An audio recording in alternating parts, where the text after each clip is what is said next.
이렇게 아름다운 교회에 재직쌤이나 강사로 불러주셔서 감사합니다.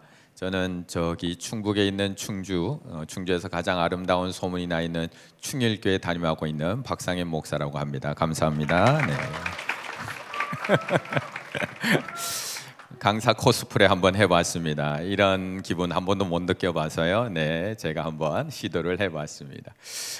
오늘은 재직 세미나 두 번째 시간입니다. 지난주에는 주의 만찬을 먹는 공동체라는 그런 주제의 말씀으로 우리 김한원 목사님께서 귀한 말씀 전해주셨고요. 오늘은 거기에 좀 이어서 제가 한번 시리즈로 한번 붙여봤습니다. 주의 몸을 세우는 공동체라는 제목으로 함께 우리 재직으로서의 그런 마음가짐을 한번 새롭게 해보려고 합니다. PPT 한번 같이 볼까요? 네, 주의 몸을 세우는 공동체.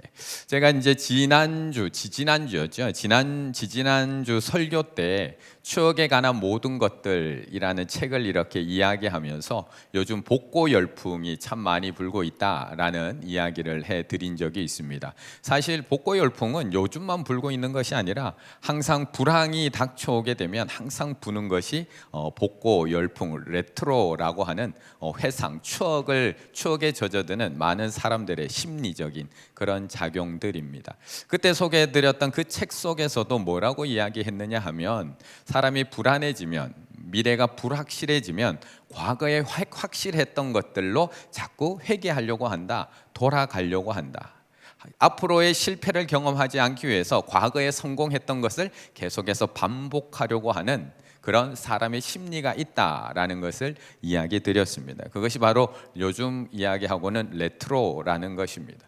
요즘에 이제 그 충주에도 아이들 이제 놀이 시설이 하나 둘씩 생기고 있는데요. 이제 저기 CGV 요번에 새로 들어선 CGV 거기 이제 몇 층인지는 모르겠어요. 그래서 저희 딸이 친구하고 논다고 이제 몇 달 전에 저기를 한번 태워 달라고 해서 제가 이제 저기 태워주고 이제 입장하는 것까지 이제 보고 그렇게 왔습니다. 나이스 롤러장이라고요. 나이스 롤러장. 네, 옛날 기분 나시나요? 롤러장 조금 다니신 분들 계시나요? 예, 우리 임정수 집사님 한 번도 안 갔다는 듯이 막 이러고 있는데 강한 부정은 긍정일 수도 있습니다. 네.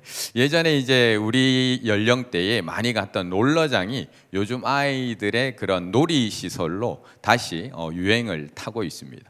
그런데 이제 아까 얘기 드렸던 복고 열풍이라는 거, 레트로라는 것이 사실은 앞에 그 추억에 관한 모든 것들의 책에서 이야기했듯이 과거로 회귀하려는 본능이 맞긴 한데, 심리적 안정을 위한 그런 복고 열풍이 맞긴 한데 아닌 부분도 있다는 겁니다. 아닌 부분도 있다는 겁니다. 이제 저걸 타고 있는 아이들이 저희 딸만 해도 12살입니다. 12살입니다. 그런데 중요한 것은 그 아이들은 저거를 경험해 본 적이 없다는 겁니다. 결국 이제 과거로 회귀하고 싶어하는 것, 안정을 찾고 싶어하는 것은 우리의 심리지 아이들의 심리는 아니라는 겁니다. 그래서 사실은 요즘은 레트로라고 하기보다는 뉴트로라고 하는 단어가 더 정확하다라고 이야기를 하는 겁니다.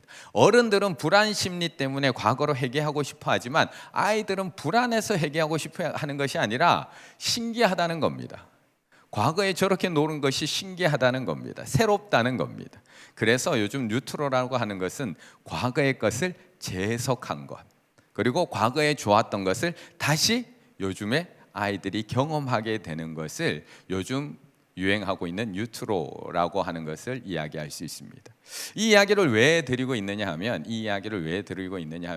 우리가 이제 이런 교회의 위기나 교회의 여러 어려움을 겪게 되면 우리가 늘 하는 외침들이 있습니다. 초대교회로 돌아가자. 초대교회로 돌아가자. 라는 이야기를 참 많이 합니다. 그런데 중요한 것은 여기 있는 우리들 중에 초대교회를 경험한 사람은 단 한 명도 없습니다. 초대교회를 경험해 본 사람은 단 한 명도 없습니다. 그런데 다들 초대교회로 돌아가자라고 외치고 이야기를 합니다. 이건 복고가 아니라는 겁니다. 내가 경험해 본 것이 아니라 성경에 보니까 정말 과거에 정말 교회의 본질, 예수 그리스도께서 세우셨던 그 처음 교회의 모습을 가졌던 교회가 있더라는 겁니다. 그래서 그때 그 본연의 모습으로 교회가 돌아가야 되지 않겠냐라고 외치는 것이 바로 초대교회로 돌아가자라고 하는 외침입니다. 우리는 초대교회에 그 예수님께서 세우셨던 그 놀라운 능력 있는 그런 교회로 돌아가기를 원하는 많은 마음들을 가지고 있습니다. 오늘 본문의 내용이 그 초대교회의 그 능력 있는 아름다운 부흥의 모습을 우리에게 보여줍니다. 근데 1절에서 뭐라고 얘기하고 있느냐 정확하게 한번 보면 6장 1절이 이렇게 시작을 합니다. 6장 1절이 그때에 뭐가 더 많아졌어요? 제자가 더 많아졌는데로 6장 1절이 시작하고 있다는 겁니다. 초대교회 안에 그때에 제자가 더 많아졌답니다.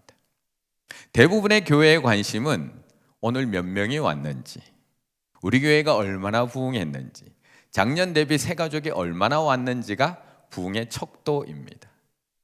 코로나 기간임에도 불구하고 우리 충일교회가 지금 70여 명의 새가족이 매주 한두 명씩 계속 등록을 합니다. 하나님의 은혜입니다. 너무 감사한 일입니다. 밖에서 보면 참 부러운 일이고 부흥하고 있다, 이 어려운데도 저렇게 새가족이 오는구나 부러워할 수 있습니다.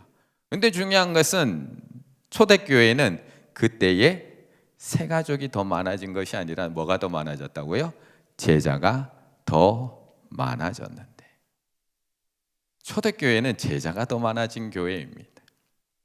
우리는 다 하나님의 자녀들입니다. 하나님을 예수 그리스도로 영접해서 하나님의 자녀가 된 사람들, 세례를 받은 사람들, 예수 그리스도를 구주로 내가 믿고 살기로 공식적으로 선언한 사람들, 거기까지 그 사람들이 많아진 것이 아니라 그 이상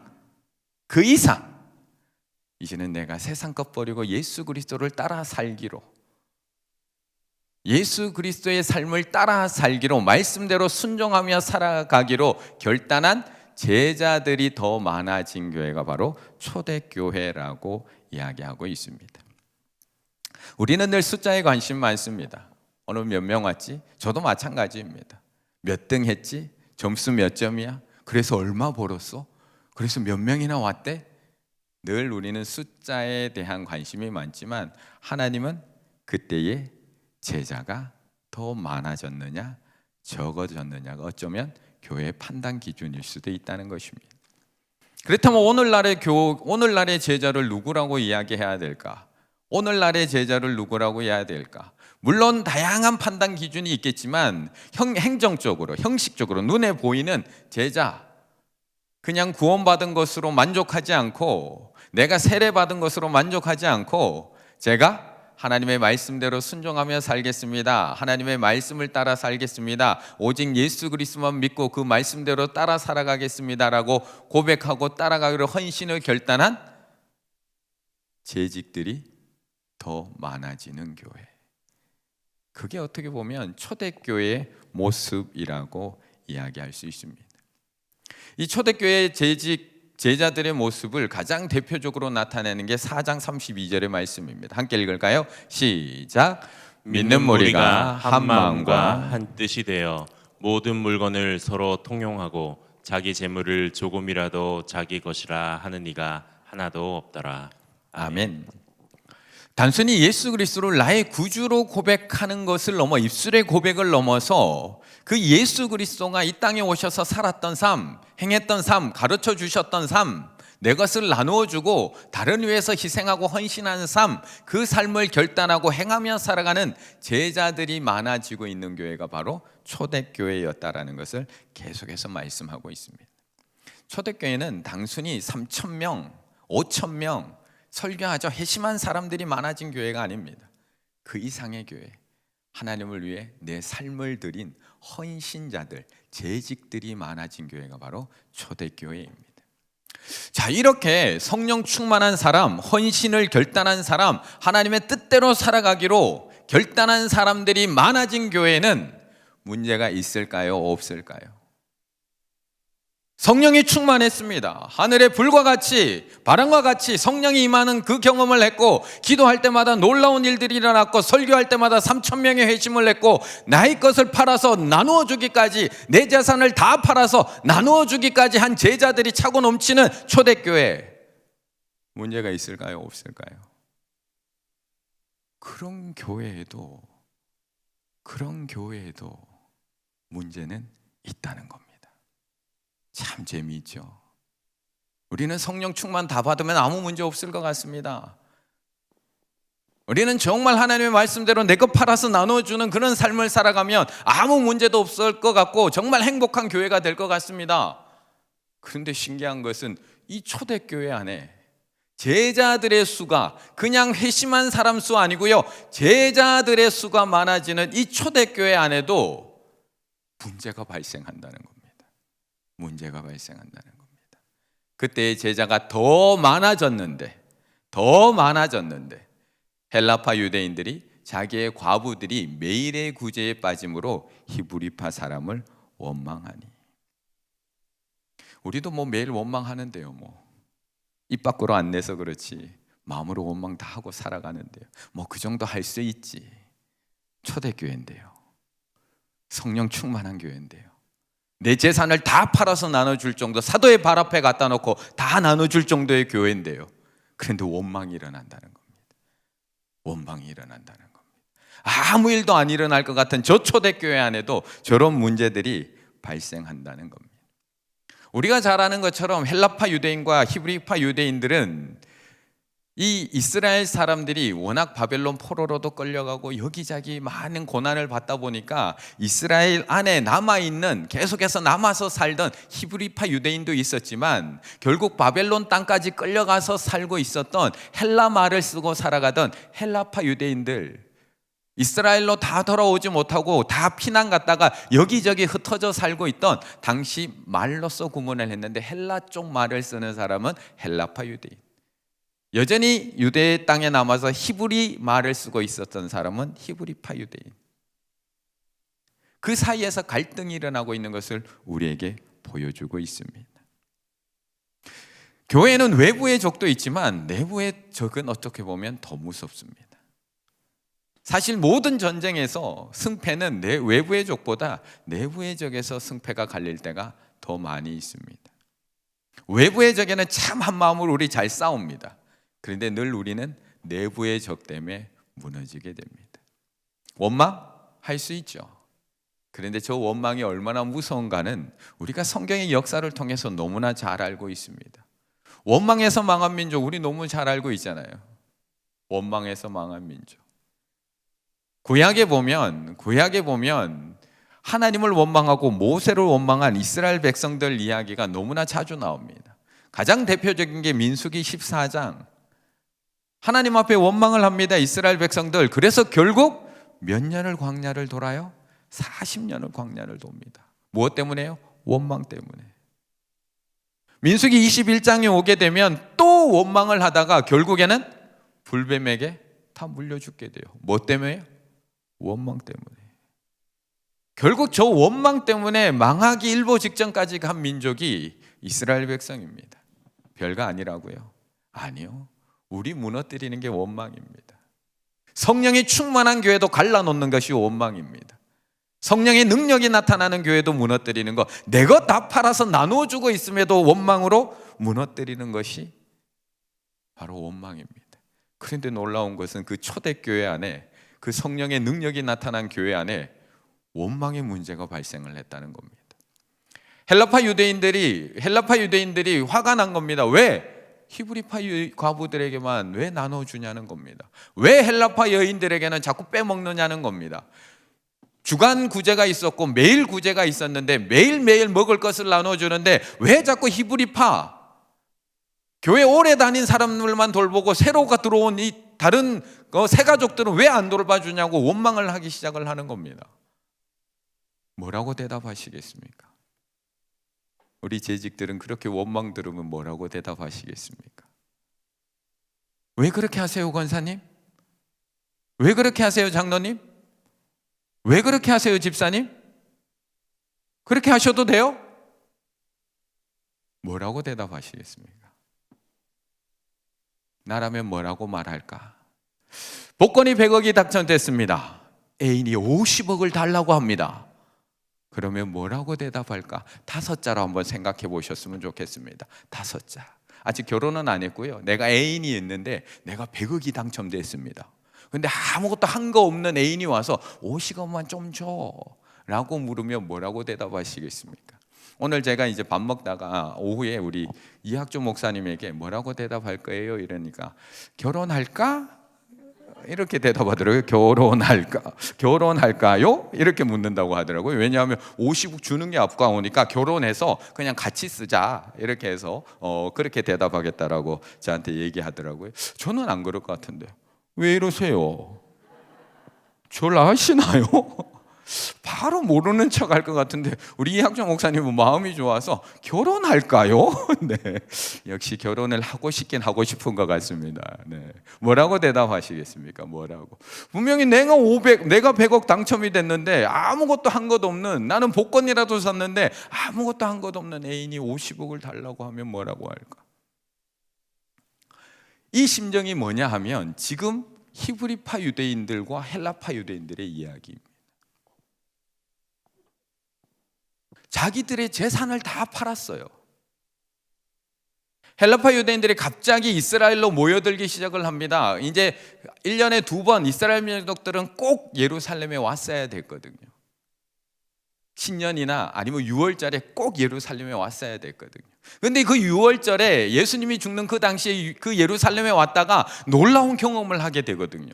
성령의 경험을 하게 되면서 집으로 안 돌아가고 그곳에 남아서 생활하다 보니까 생활할 게 없어요. 먹고 살 게 없어요. 하루하루가 힘든 거예요. 점점 교인은 많아지는데, 점점 믿음의 사람들, 제자들은 많아지는데 일자리가 없고 먹을 것이 없다 보니까 그곳에 원래 살고 있던 히브리파 그리스도인들이 자기 거를 팔아서 그들에게 나눠주기 시작을 하는 거예요. 매일매일 구제를 하는 거예요. 매일매일 음식을 제공해 주는 거예요. 그런데 헬라파 유대인들은 받아 먹기만 하다가 원망을 하는 거예요. 왜 우리 빠뜨려 먹냐고.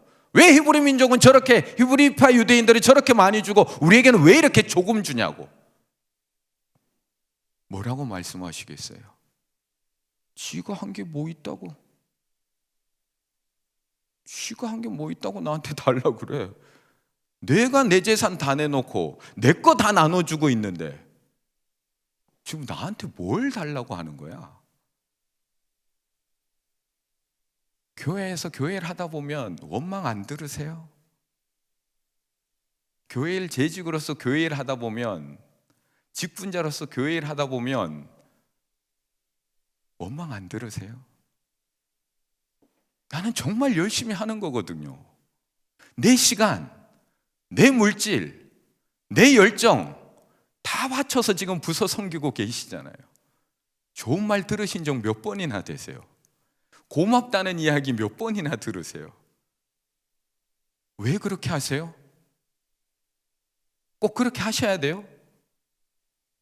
그런 얘기 들으면 무슨 생각부터 드세요? 야, 내년엔 하지 말아야지. 내가 이거 뭐 하려고 이거 시간 바치고 욕 먹고 내 재정 다 갖다가 바치고 싫은 소리 듣고 내가 뭐 하려고 이 짓 하지? 지금 히브리파 유대인들이 그 생각 들지 않을까요? 오늘 본문 속에서 히브리파 유대인들 아무리 제자라고 해도 헬라파 유대인들의 원망 듣고 나면 계속 하고 싶을까? 저는 오늘 본문을 보면서 저마저도 힘 빠지는데, 그런 얘기 들으면 저도 힘 빠지는데 우리 재직들은 얼마나 힘 빠질까? 그래서 다 그 자리 떠나시는 거거든요. 그 원망 듣고 싶지 않아서. 나는 하나님 앞에 열심히 했는데, 나는 하나님 앞에서 열심히 알파 섬기고 있는데 왜 이번에도 온라인으로 하세요? 온라인 열심히 하고 있거든요. 그런데 안 보이니까. 물론 그렇게 얘기했다는 건 아니고요. 이런 얘기 들으면 다음엔 안 하고 싶거든요. 다음엔 안 하고 싶거든요. 근데 중요한 것은 히브리파 유대인들이 뭐라고 얘기하느냐? 사도행전 6장 3절 함께 읽습니다. 시작. 형제들아, 너희 가운데서 성령과 지혜가 충만하여 칭찬받는 사람 7을 택하라. 우리가 이 일을 그들에게 맡기고. 아멘. 부르는 목소리부터 달라요. 분명히 원망하고 있거든요. 그런데 뭐라고 불러요? 형제들아, 형제들아, 형제들아, 이렇게 부르고 있어요. 우리 아들이 저 원망하거든요. 왜 안 사줘? 애플워치 왜 안 사주냐고. 지가 나한테 맡긴 게 뭐 있다고. 그렇다고 제가 내일 아침에 너 누구니? 이렇게 얘기하겠어요? 아들아, 똑같아요. 원망하지만, 그들은 원망하지만 우리가 정말 한 가족이라면, 정말 주 안에서 한 형제 자매라면, 형제들아 너희 가운데서 성령과 지혜가 충만하여 칭찬받는 사람 7을 내가 세웠어 라고 얘기하는 게 아니라 너희들이 택해, 너희들 보고 택하라고 선택권까지 주고 있습니다. 우리가 이 일을 그들에게 맡기고. 우리는 문제를 문제로 받아낼 때가 참 많습니다. 교회 안에서는 끊임없이 문제가 발생합니다. 근데 우리는 문제를 더 큰 문제로 받아냅니다. 이렇게 해서 어떡해? 이렇게 해서 교회가 어떡해? 이렇게 해서 도대체 어떻게 하려고 저렇게 해? 우리는 문제를 보면 더 큰 문제로 만들어 가는데, 오늘 본문의 제자들, 오늘 본문의 히브리파 유대인들, 헬라파 유대인들을 그 문제를 기회로 만듭니다. 무슨 기회로 만들까? 무슨 기회를 만들까? 첫 번째는 각자의 역할을 찾는 기회로 만들고 있습니다. 각자의 역할을 찾아가는 기회.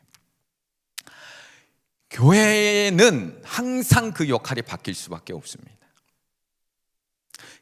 제가 만약에 개척교회 갔습니다. 그럼 제 역할이 무엇일까요? 제가 설교만 하고 있으면 될까요? 안 될까요? 제가 새벽에 차 운행해야 될까요? 안 될까요? 제가 문 아침부터 열고 닫고 해야 될까요? 안 될까요? 교회 청소해야 될까요? 안 될까요? 제가 개척교회 목사로 가면 해야 됩니다. 그런데 교인이 30명, 50명, 100명이 됐는데도 여전히 내가 다 해야 돼, 내가 하면 돼 그러고 있으면 될까요? 안 될까요? 어떤 분은 얘기하겠죠. 우리 목사님 역시 교인이 200명, 300명이 됐는데도 내가 차량 운행하면 돼, 내가 원래 처음부터 내가 했어. 내가 아침에 문 열면 돼. 괜찮아 1000명 교회가 됐는데도 내가 운전하면 돼, 내가 새벽 운행 내가 할게. 박수 쳐 주시겠죠, 당연히. 그런데 그게 정말 제대로 하고 있는 걸까요? 정말 제대로 하고 있는 걸까요? 이렇게 인원이 많아지기 전에 사도들이 이 일하는 거 맞았습니다. 틀린 거 아닙니다. 사도들이 직접 그 어려운 가정들 돌아보고 그 구제하고 나눔하는 거 맞습니다. 왜요? 사람이 없었으니까. 그런데 이제 사람들이, 제자의 수가 허다하게 많아지고 있고, 성도들이 회심하는 자들이 점점 3,000명, 5,000명 많아지고 있는데 여전히 그 역할을 하고 있다는 겁니다. 결국 사도들에게는 과도한 역할이 주어지고, 정말 그 역할을 해야 될 사람들에게는 역할이 가지 않는, 역할을 잃어버리는 현상들이 오늘 본문 안에서 일어나고 있다는 겁니다. 그래서 하나님께서는 이 문제를 통해서 기회를 주고 계시는 겁니다. 무슨 기회? 각자의 역할을 찾아가는 기회. 처음에는 사도들이 그 일까지 감당했지만, 이제 교회가 구성이 되고 제자들이 많아지고 어느 정도 조직이 갖춰지고 나니까 사도들은 기도하는 일과 말씀 전하는 일에 전념하고, 나머지 집사들을 세워서 그 집사들을 통해서 그 나눔을 하고 신방은 하는 역할을 나누어 주는 기회로 하나님께서 만들어가고 계시다는 겁니다. 우리 안에 문제 발생할 수 있습니다. 왜 문제가 없습니까? 있죠. 구제하는데도 문제 생기고요, 봉사하는데도 사람 없고 문제 생기고요, 교육 아이들 가르치는데 왜 문제 안 생깁니까? 생깁니다. 하지만 중요한 것은 그 문제를 문제로서만 받아들이는 것이 아니라, 이것을 어떻게 하면 지금 현재 우리 교회 상황에서 각자의 역할에 맞도록 나눌 수 있을까? 때로는 사역의 자리를 더 만들어서 사역의 자리 없는 사람들을 세워주기도 하고, 때로는 누군가에게 몰려있던 사역을 나눠주기도 하면서 계속해서 그 성장에 맞춰가면서 역할을 나누어 가지는 것, 그것이 초대교회의 모습이었다는 겁니다. 각자의 역할을 찾아가는 기회로 만들었습니다. 그래서 에베소서에서는 뭐라고 얘기하느냐? 에베소서에서는 이렇게 얘기합니다. 에베소서 4장 16절의 말씀 함께 읽습니다.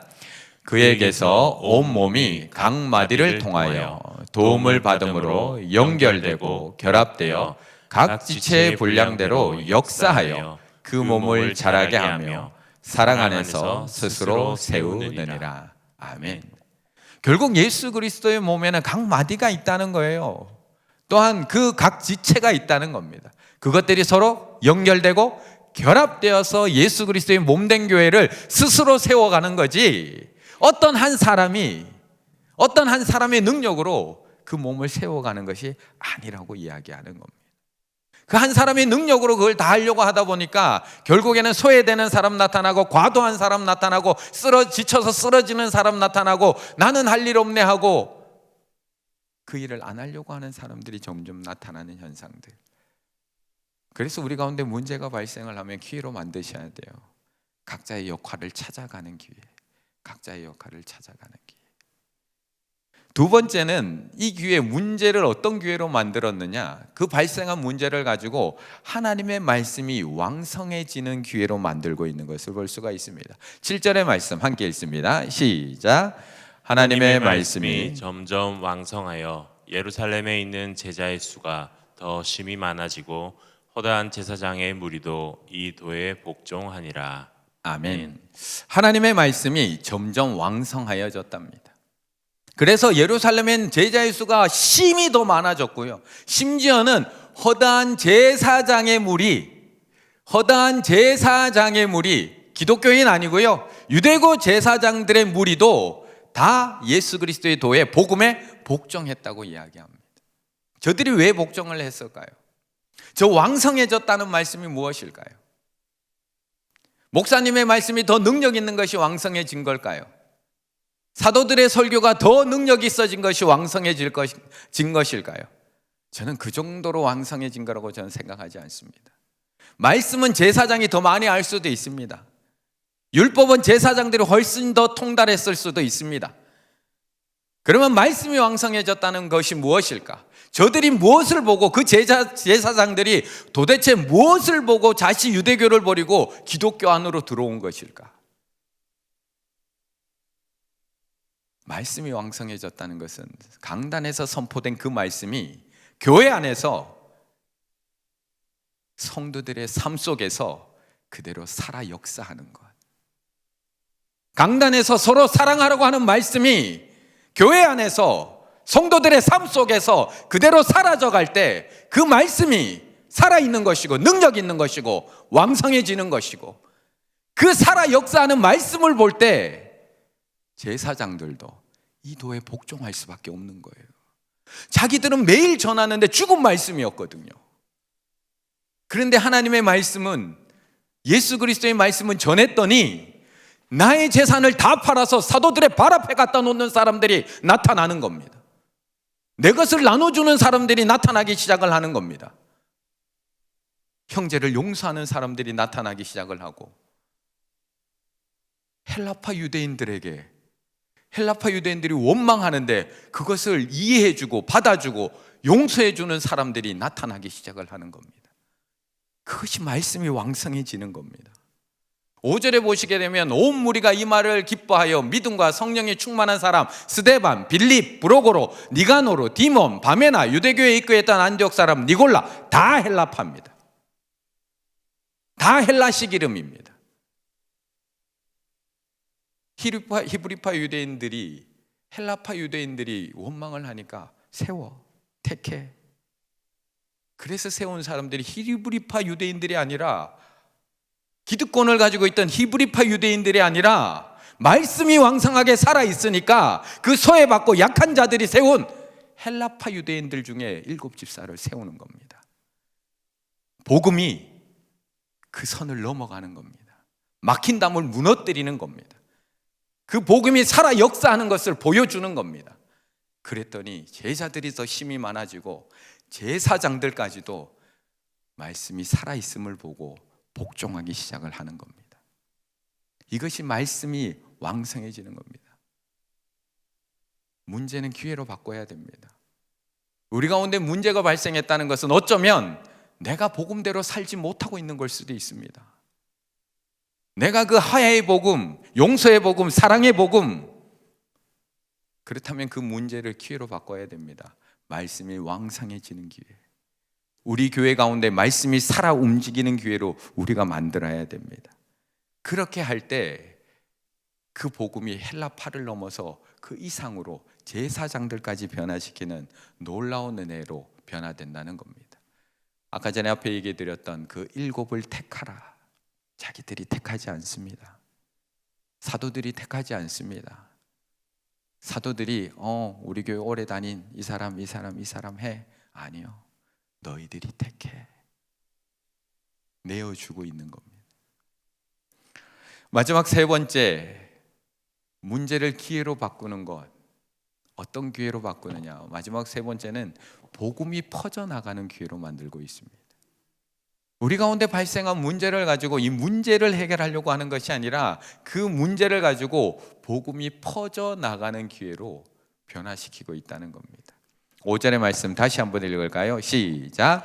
온 무리가 이 말을 기뻐하여 믿음과 성령이 충만한 사람 스데반과 또 빌립과 프로고로와 니가노르와 디몬과 바네나와 유대교에 입교했던 안디옥 사람 니골라를 택하여. 아멘. 헬라파 유대인들 7명을 택합니다. 그런데 앞에 사람들은 믿음과 성령이 충만한 사람이라고 해서 좋은 수식어를 딱 붙여놨는데 마지막 한 사람, 유대교에 입교했던, 굳이 저 수식어를 왜 붙였을까요? 유대교에 한번 갔다가 온, 타 종교에 한번 갔다가 온, 이상한 곳에 한번 갔다가 온 안디옥 사람 니골라를 택하여.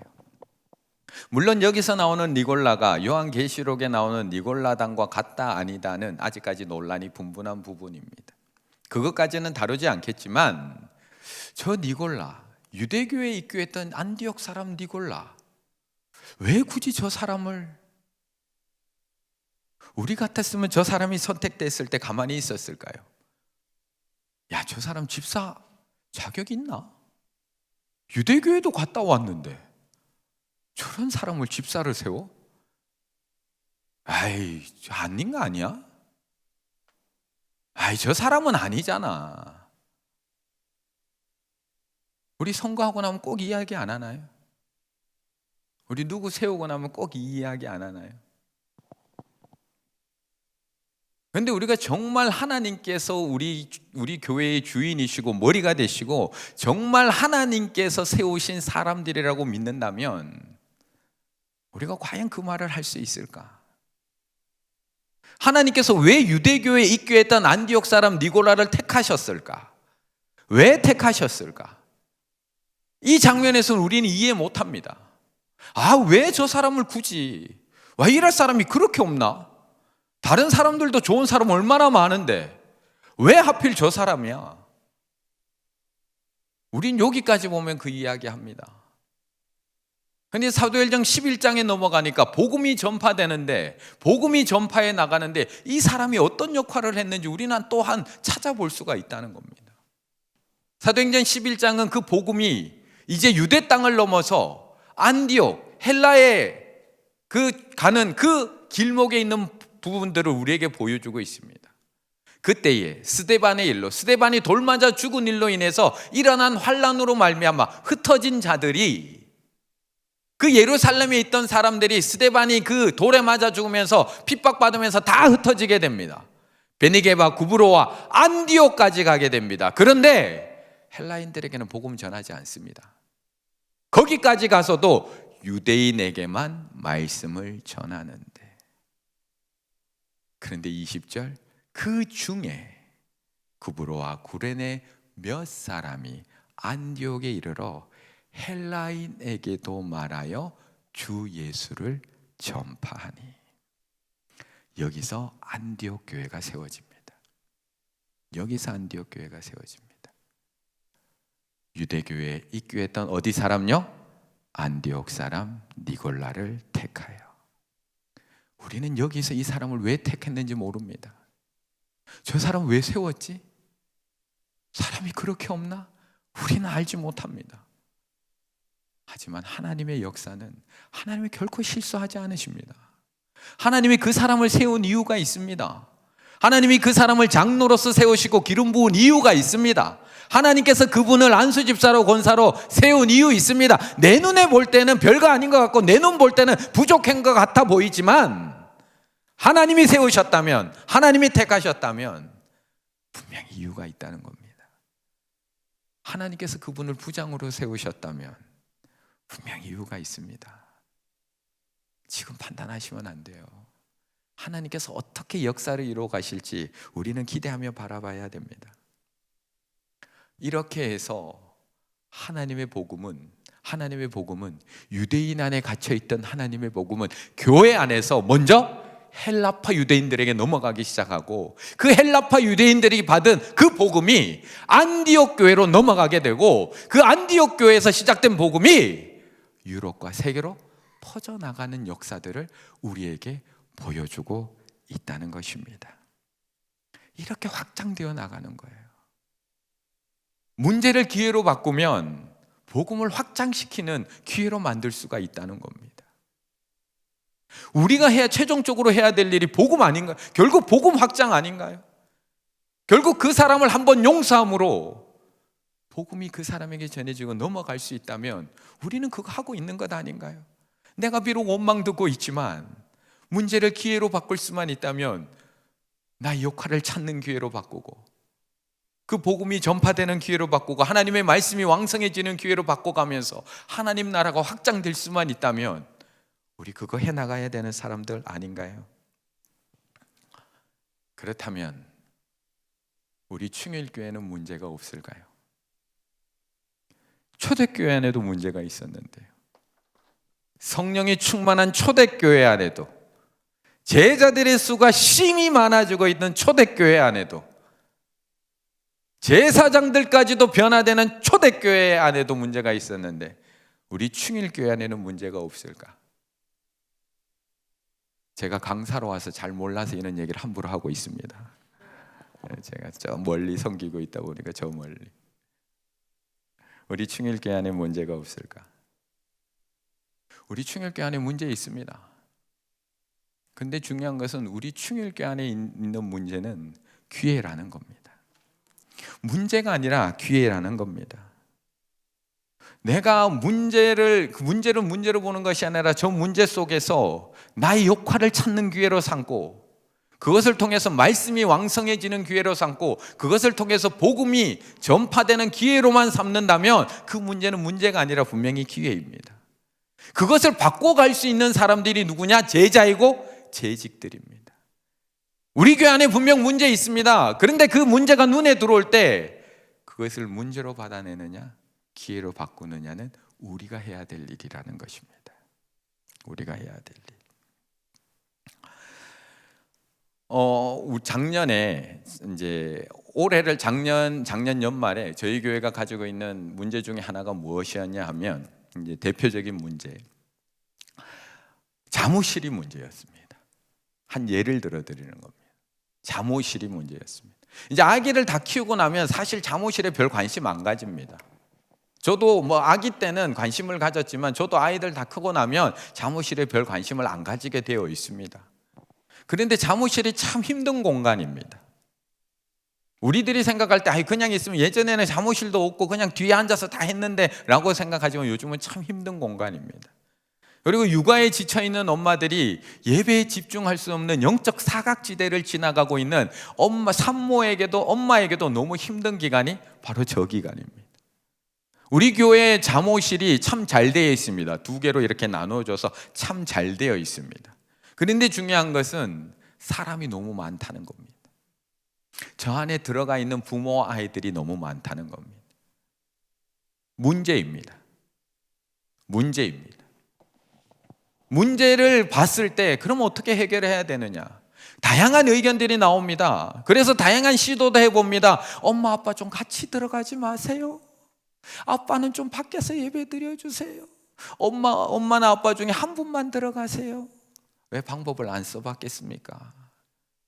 그런데 엄마들은 교회 온 시간만이라도 예배 드리는 시간만이라도 이 아이에게서 좀 해방돼서 하나님 앞에 좀 집중하고 영적으로 좀 채워서 돌아가고 싶은데 이놈의 혹덩어리가 하나 있어서 그것도 안 되고, 그래서 남편에게 부탁합니다. 여보, 예배 시간만 안에 들어가 있어줘. 되나요? 되나요? 수시로 부릅니다. 여보 애 울어, 여보 기저귀가 나야 돼, 여보 수유해야 돼.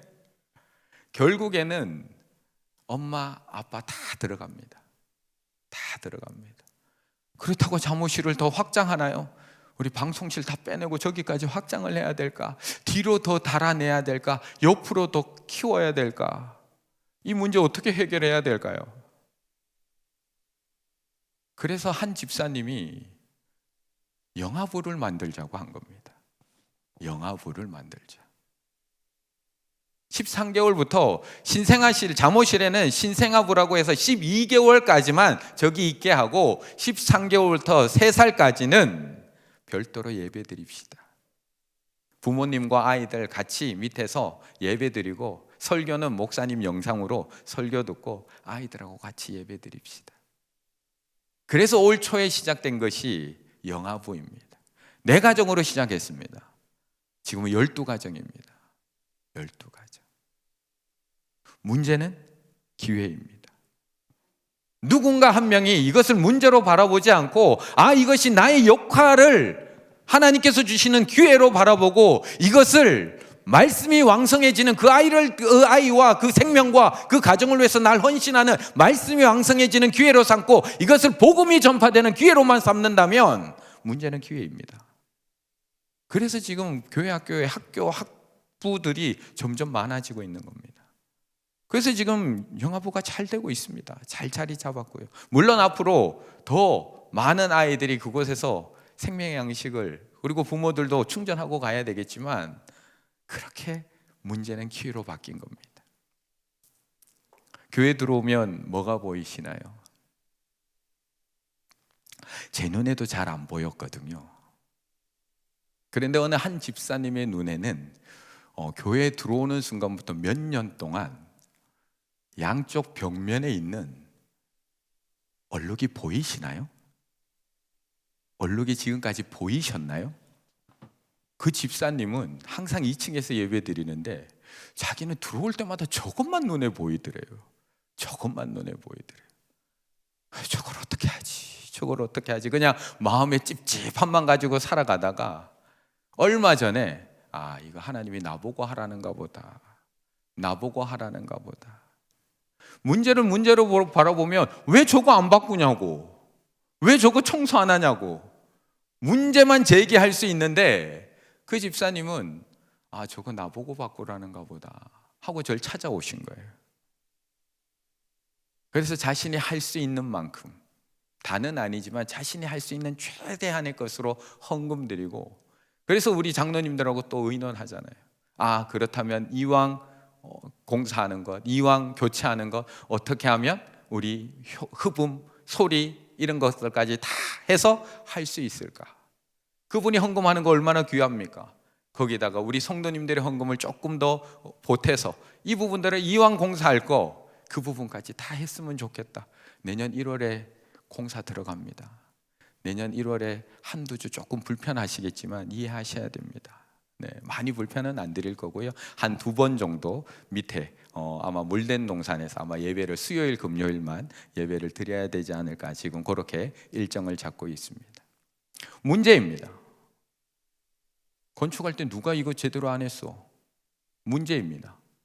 그런데 그것은 문제로 보지 않고, 이게 내 역할이구나, 내가 섬겨야 될 일이구나, 하나님의 말씀이 왕성해지는 일이고, 나에게 역할이 주어지는 기회이고, 내가 감당할 수 있는 일이라면 그것을 내 기회로 잡는 것, 그것이 제자이고 재직이라고 말씀하고 있는 것입니다. 그렇게 바꿔갈 수 있는 재직, 그렇게 바꿔가야 되는 사람들이 바로 제자이며 재직입니다. 그래서 이 시간에는 잠깐 재직이 무언가, 우리가 재직 오늘도 재직 세미나로 모였는데 도대체 재직이 뭔가 기본은 알아야 되잖아요. 기본은 제가 멀리서 왔는데 기본은 알려드리고 가야 되잖아요. 재직회는 다음과 같이 한다. 이게 우리 대한예수교 장로의 통합 헌법에 나와 있는 재직에 관한 내용입니다. 시무 목사, 장로, 집사, 권사, 전도사, 서리 집사, 재직입니다. 재직입니다. 단순히 구원받은 것으로 기뻐하며 살아가는 것을 넘어서 그 은혜를 하나님 앞에 나의 삶을 드림으로 주님의 몸된 교회를 세워가겠다고 결단한 사람들, 저 사람들입니다. 교회를 이렇게 직원이라고 얘기하는데요, 이런 재직들을 직원이라고 얘기하는데 직원은 한종직과 임시직으로 나눠지게 됩니다. 항종직은 장로, 안수집사, 권사, 그 시무는 70세까지 70세가 되는 해 연말까지 하는 것이 총회의 규정입니다. 장로의 자격은 상당한 식견, 우리 장로님들 식견 상당하십니다. 네. 그리고 통솔의 능력, 그리고 무흠 세례교인, 7년을 경계하고 40세 이상 된 자라야 한다. 영우가 장로하고 싶어도 아직 안 돼. 조금만 더 참아. 40세까지. 네. 몇 살까지라고요? 40세가 넘어가야지 합니다. 그리고 7년 세례받고 7년이 경과한 사람이셔야 됩니다. 안수집사, 우리 안수집사님들은 단정하고 일구이연을 하지 아니하며 깨끗한 양심에 믿음의 비밀을 가진 자. 김영규 집사님 맞나요? 디모데전서 3장 8절에서 10절에 해당하는 자라야 한다. 무흠 세례교인 5년, 장로님은 7년, 안수집사님은 5년 경과한 35세 이상 된 남자로 안수집사를 선출할 수 있다라는 것입니다. 영범아, 조금 더 기다려. 자, 권사의 자격. 권사는 단정하고 참소하지 아니하며 절제하고 모든 일에 충성된 자로서 다음의 사항에 해당하는 자라야 한다. 무흠 세례교인 5년을 경고한 자, 35세 이상 된 여자여야 한다로 규정하고 있습니다. 이것이 총회에서 규정하고 있는 장로, 안수집사, 권사에 대한 기본적인 규정입니다. 서리 집사가 있습니다. 이제 앞에까지는 항존직, 투표로 선출이 되는 항존직, 그리고 70세까지 교회를 섬기도록 보장되어 있는 항존직. 물론 그 전에도 은퇴를 할 수 있지만 허락을 받고 은퇴를 할 수 있습니다. 서리 집사인 경우는 임시직입니다. 서리 집사는 25세 이상 된 진실한 무흠 세례교인으로 1년 세례교인 세례를 받고 1년을 경과해야 되고요. 등록 후 그 교회에 등록을 해서 1년 이상 교인으로서의 의무를 성실하게 이행한 사람들 중에 당회의 결의를 거쳐서 당회장이 임명을, 투표가 아니라 임명하게 되어 있습니다. 그래서 매년 임명을 하는 겁니다. 매년 우리 서리 집사님들은 임명을 하게 돼요. 왜냐하면 임시직이기 때문에. 이 법에서 무흠, 흠이 없다라는 것은 사실 왜 흠이 없을까요? 저도 흠이 있는데요. 그런데 그 흠의 범위를 또 총회 헌법에는 딱 규정해 놨습니다. 무흠이라는 것은 권징에 의하여 일반 교인은 수찬정지, 성찬에 참여하지 못하는 그런 책벌을 받았거나 직원은 시무정지 이상의 교회로부터 책벌을 받은 사람이 사실이 없는 것, 그것을 무흠이라고 이야기합니다.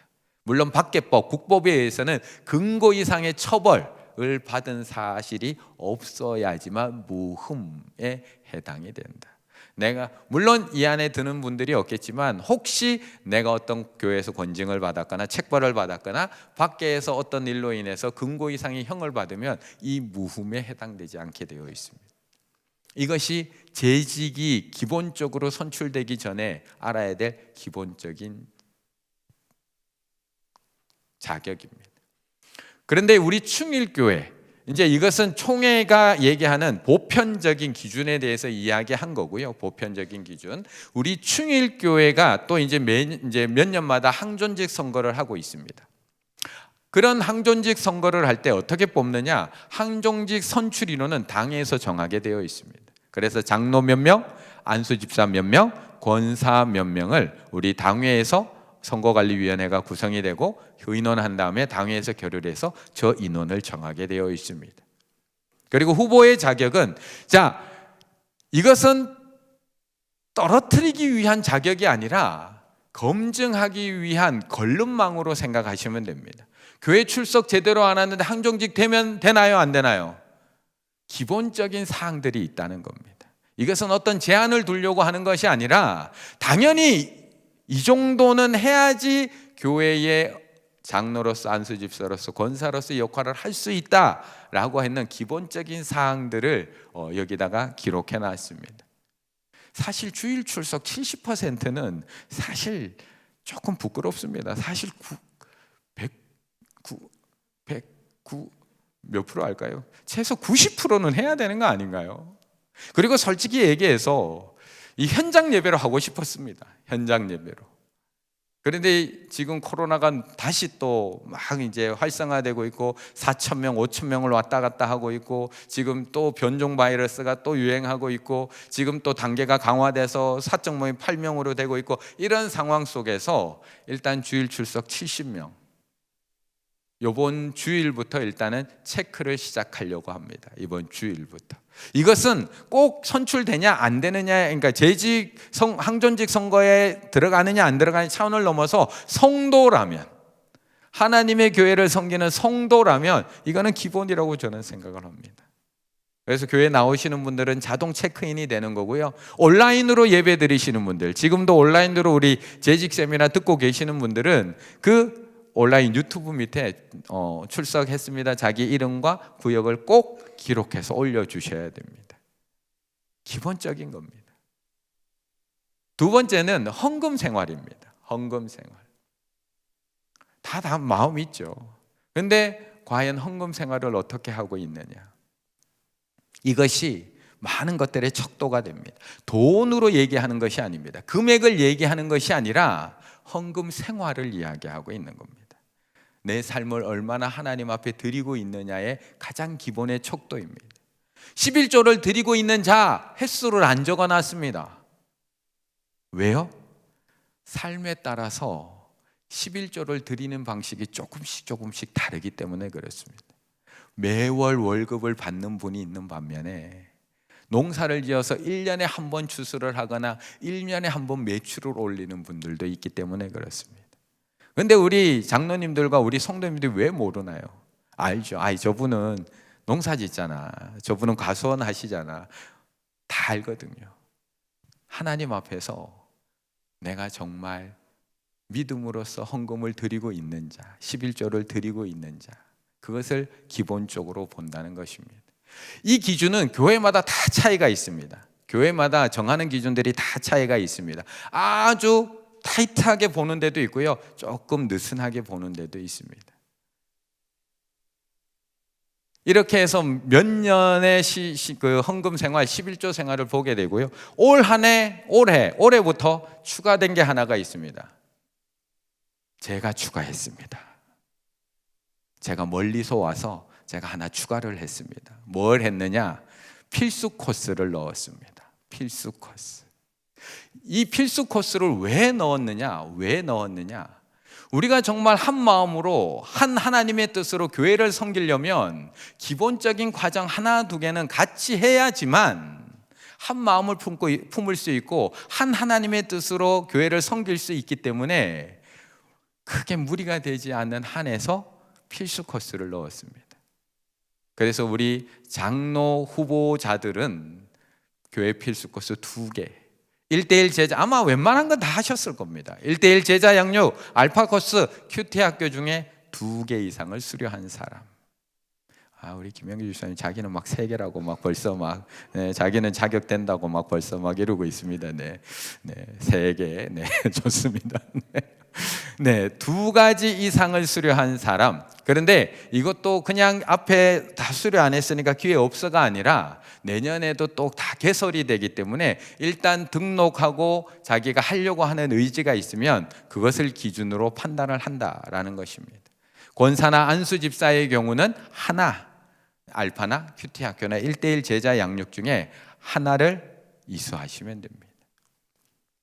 이것을 이수하시면서 정말 교회가 이런 방향으로 가는구나, 이렇게 사람들이 모여서 말씀을 듣고 나누고 서로 교제하면서 배워가고 있구나, 그 현장 속에서 성도들과 함께도 또 같이 어울리시고 하나님의 말씀을 배우면서 내가 앞으로 교회를 어떻게 섬길지를 다시 한번 그 기준을 세우는 시간, 그거를 꼭 가지라는 겁니다.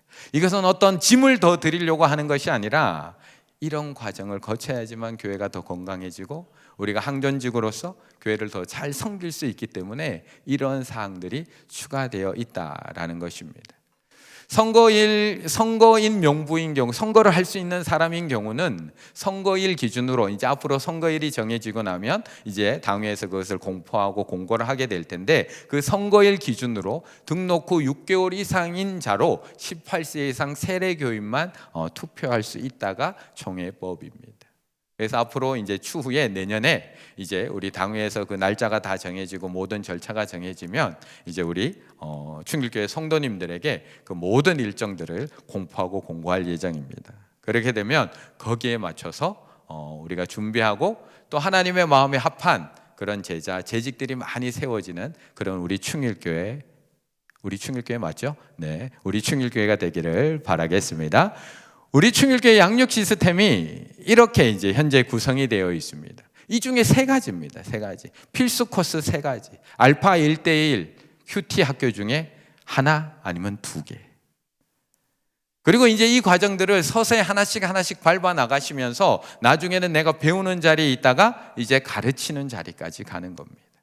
내가 말씀을 먹는 자리에 있다가 말씀을 나누는 자리에 가게 되고요. 내가 사랑을 받는 자리에 있다가 사랑을 나눠주는 자리까지 가게 되고요. 그렇게 해서 우리의 신앙도 성장해 가고 우리 개개인의 신앙이 재직들의 개개인의 신앙이 성장해 가면서 교회도 성장하고 부흥하게 될 줄로 믿습니다. 우리 충일교회 재직이라면 알아야 될 딱 한 가지만 더 당부를 드리자면, 공예배의 이제 대표 기도가 이제 항존직이 되고 나면 대표 기도를 계속해서 감당하셔야 됩니다. 권사님인 경우는 수요 예배 기도를 하고 계시고, 우리 안수 집사님인 경우는 2부, 그리고 장로님들은 3부 예배 대표 기도 순서를 맡고 계십니다. 이제 자기 순서가 미리 짜여집니다. 그러면 본인의 순서를 물론 교회 행정처에서도 알려드리지만 자기의 순서는 미리 아시고 기도로 준비하는 것이 너무나 중요합니다. 내 순서가 돌아오기 전에 미리 경건한 마음으로 하나님 앞에 묵상하며 기도문을 작성하시고요. 또한 기도에 꼭 포함되어야 될 내용을 하나님 앞에서 잘 확인하시면 됩니다. 아이들 가르치는 5손가락 기도도 있지만 하나님을 찬양하는 것, 감사하는 것, 회개하는 것, 중보하는 것, 간구하는 것, 우리 아이들에게도 5손가락으로 가르치잖아요. 하나님, 그 다음 뭐죠? 저 회개하는 거, 하나님 제가 잘못한 거 있죠, 용서해 주세요. 먼저 하나님 감사해요죠. 죄송합니다. 네, 하나님 감사해요. 제가 잘못한 거 있어요. 하지만 하나님 도와주세요. 예수 그리스도의 이름으로 기도합니다. 이렇게 5가지 요소로 아이들에게 가르쳐 주는 것처럼 대표 기도에는 들어가야 될 요소들이 있습니다. 그래서 하나님을 찬양으로 시작을 하고 감사의 제목들, 회개의 제목들, 다른 사람을 위한 중보의 제목들, 간구의 제목들을 하고 예수님의 이름으로 기도하는 것. 하지만 대표 기도 내가 은혜 받은 대로 마음껏 하면 좋지만 정해진 시간이 어느 정도 있기 때문에 3분 아니면 살짝 넘는 정도의 시간으로 조절해 주신다면 더욱더 예배를 섬기는, 나만 기도하는 시간이 아니라 예배를 섬기는 자로서 그 역할들을 잘 감당해낼 수 있을 것 같습니다. 또한 기도가 있는 그 예배 전에 미리 그것을 계속해서 묵상하며 기도문을 보면서 계속해서 수정해 나가시면 좋고요. 마지막으로 기도문을 보고 기도한다라고 써놨는데 사람에 따라, 우리 성도님들에 따라서 안 보고 기도하는 분도 계십니다. 그것이 잘못되었다고 생각하지 않습니다. 그만큼 철저히 준비하시면 됩니다. 하지만 보고 기도하는 것에 대해서 이상하게 생각하실 필요가 없습니다. 그것을 준비하는 과정 자체도 기도입니다. 기도하고 작성하고 묵상하고 수정하고 그 긴 기간 자체가 기도입니다. 그래서 그것을 보고 기도하는 것에 대해서 이상하게 생각하실 필요 없습니다. 어떻게 보면 더 정성스럽게 하나님 앞에 기도드리고자 하는 마음이 반영된 모습이기도 합니다. 그래서 내가 배울 때 나는 그냥 안 쓰고 미리 그냥 내가 오랫동안 묵상하고 기도해서 준비해서 기도하는 게 전 좋아요 하시는 분들은 그렇게 하셔도 되지만, 가능하다면 한 주 전부터 미리 쓰시고 기도하시고 수정하시고 하면서 더 하나님 앞에 온전한 기도의 제목을 올리기 위해서 계속 노력하신다면 더 하나님께서 기뻐 받으시는 그런 기도의 제목이 될 줄로 믿습니다. 우리 충일교회 앞으로는 문제가 사라질까요? 아니요. 앞으로 문제는 계속됩니다. 문제는 절대 사라지지 않습니다. 왜요? 세상이 끊임없이 문제투성이 속에 살아가고 있거든요. 코로나19 이후 시대 한국교회 과제 문제 없을까요? 계속 또 새로운 문제에 부닥치게 되어 있습니다. 우리는 예배 잘 드리고 싶지만 감염병에 의해서 또 이런 문제가 발생할 수밖에 없습니다. 현대교회 안에 문제가 없을까요? 여러 가지 문제들 너무나 많습니다. 재정 문제로부터 시작해서 너무나 많은 문제들을 안고 있습니다. 교회의 세속화 문제 없나요? 있습니다. 한국교회 위기 문제 없나요? 있습니다. 문제는 앞으로 계속됩니다. 근데 중요한 것은 문제가 있다는 것을 겁내는 것이 아니라 문제가 왔다는 것은 나에게 또 어떤 역할을 감당하기 원하시는 하나님이 주신 기회구나. 이 일을 통해서 복음이, 말씀이 더 왕성하게 우리 교회 안에서 세상에 증거될 수 있는 기회이구나. 이것을 통해서 하나님의 복음이 우리 이웃들에게 담을 넘어 전파될 수 있는 기회구나. 이것만 생각하신다면 어떤 문제가 발생하더라도, 어떤 문제가 우리 교회에 찾아오더라도 우리가 능히 문제를 기회로 바꿔낼 줄로 믿습니다. 교회는 세상을 뒤집어야 됩니다. 교회만이 세상을 뒤집을 수가 있습니다. 그런데 중요한 것은 우리 안에서 문제 하나도 뒤집어내지 못하는데, 우리 안에 발생한 문제 하나도 뒤집어내지 못하는데 어떻게 세상을 뒤집는 교회가 될 수 있습니까?